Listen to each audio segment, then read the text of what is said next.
What's going on, guys? Welcome to the Going for 2 War Room, sponsored by ExpandTheBoxScore.com. Advanced, adaptable, and affordable premium stats for all sports, including college football. Use my promo code GF210 to save 10% at ExpandTheBoxScore.com. Hashtag WeGotStats. All right, I'm here with Ryan tonight, and tonight we are talking about quarterback, and I'm going to butcher this name because I can never say it. We're just going to go with his first name, Tua. Everyone knows who he is, from Alabama, 6'1", 218 pounds. Ryan, let's go ahead and do his strengths. Strengths and weaknesses. All right, let's start off with his strengths here, Ryan. What you got for Tua's strengths? Tua Tagovailoa. I can't say it. Tua Tagovailoa. I had it in my head right when you said it. I'm glad you tried, not me. Sorry? I'm glad you tried it, not me. Yep. Tua's fantastic, man. He's a ridiculous decision maker at quarterback position. He protects the ball. He doesn't get turnovers. He had 3 interceptions to his 33 touchdowns this year. It was just as good the year before. He's clutch. I mean, his debut in college football was the second half of the national championship to lead a comeback win. And he's never looked back. He's completed 69 and 71% of his passes, so he's accurate. His mental processing is quick. He finds the open receivers almost immediately. He can hit tight windows. He has great mechanics. He's phenomenal. All right. What about the opposite end of things here? What do you got for his weaknesses? A couple weaknesses. Nothing really, really crazy. He doesn't have superb arm strength. He has just average. You won't see him threading the needle on the deep balls the way you see like Patrick Mahomes or anything like that.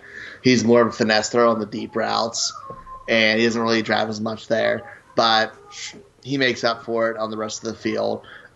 Biggest thing with him is injury concerns. He injured his hip this year and missed some time for it. Injured his ankle the year before. I think those are major red flags to an extent, which may be the reason he's one of the 2 reasons he's out of the talk for 1 overall right now. All right. Who, where, and when. All right, let's start off with who. Who is your player comp for Tua? My player comp for him is Matt Ryan. Matt Ryan does all the little things right you see out of a quarterback. He makes big throwing plays. He plays in good situations. He makes the most out of all the weapons he has. He's a field general, and he's a smart quarterback. And I think that's all the things Tua does well. And similar to him, he's a franchise quarterback for whoever drafts him. All right. Speaking of whoever drafts him, where do you want to see him go in the NFL? I mean, for Tua, it's not really a choice of who. It's going to be either probably Miami or the Chargers. Preferably, I'd like to see him in the Chargers because it's a better situation with some better weapons around. I'd much rather see him thrown to Keenan Allen and Mike Williams with an offense flying around him. But either way, I don't think it's a bad situation for him. And I think he'll produce regardless. It's just I want to see a team who's going to protect him. Yeah, that's a good call. But you forget, though, Miami, I think, got 7 picks in the first 3 rounds. So he might have CeeDee Lamb out there to throw to, and maybe he's handing off to Swift or something like that. So he might have some weapons after this draft coming up.